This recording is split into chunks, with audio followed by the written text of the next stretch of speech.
Yes, my friends, it's time for you to know the full story. Well, a bit more anyway.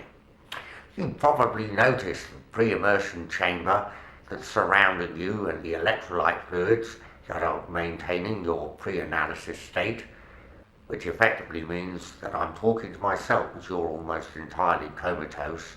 However, my programming prohibits me to reflect on the futility of completing this part of the journey.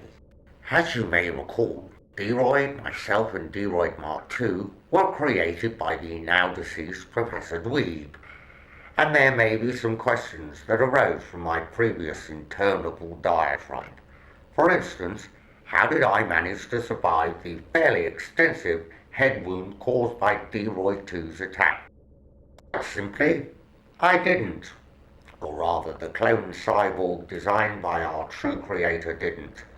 For it must have occurred to you that Dweeb's fundamental lack of practical sense would have bled into his abilities as a successful scientist.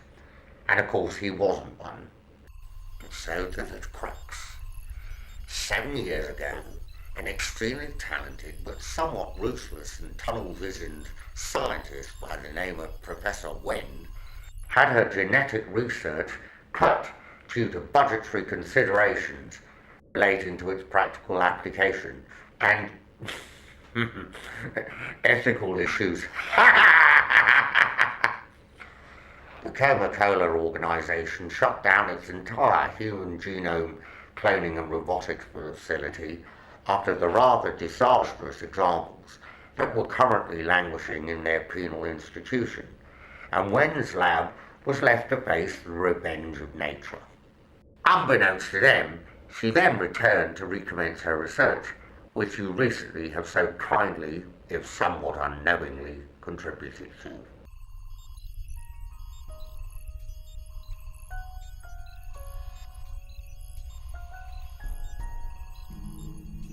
The upshot of all this misguided activity was the appearance of the genetic cyborg Brady Onward.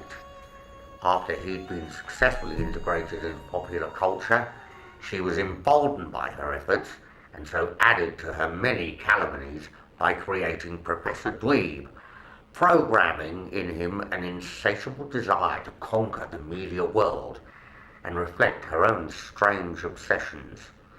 Obviously, we've seen lack of success in this direction, but worse still, Dweeb's incompetence unleashed both an uncontrolled clone, me, and Deroid 2, plus the homicidal mainframe computer.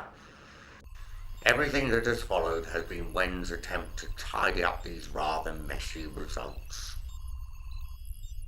Although Deroid Mark II destroyed a large part of the lab, which at least got rid of Has-Been's influence by destroying the original mainframe, she still needed to find a way to get rid of the other unsanctioned creations, and that is what I am currently engaged in. Thanks so much for being patient. I feel the first part of this endless saga is drawing to its inevitable conclusion.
Now on my show, the exclusive everyone has been waiting for. Deroid's first ever interview.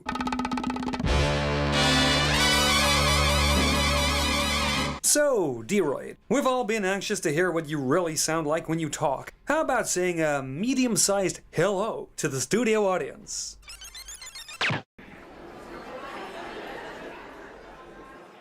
Now that's a Korean move.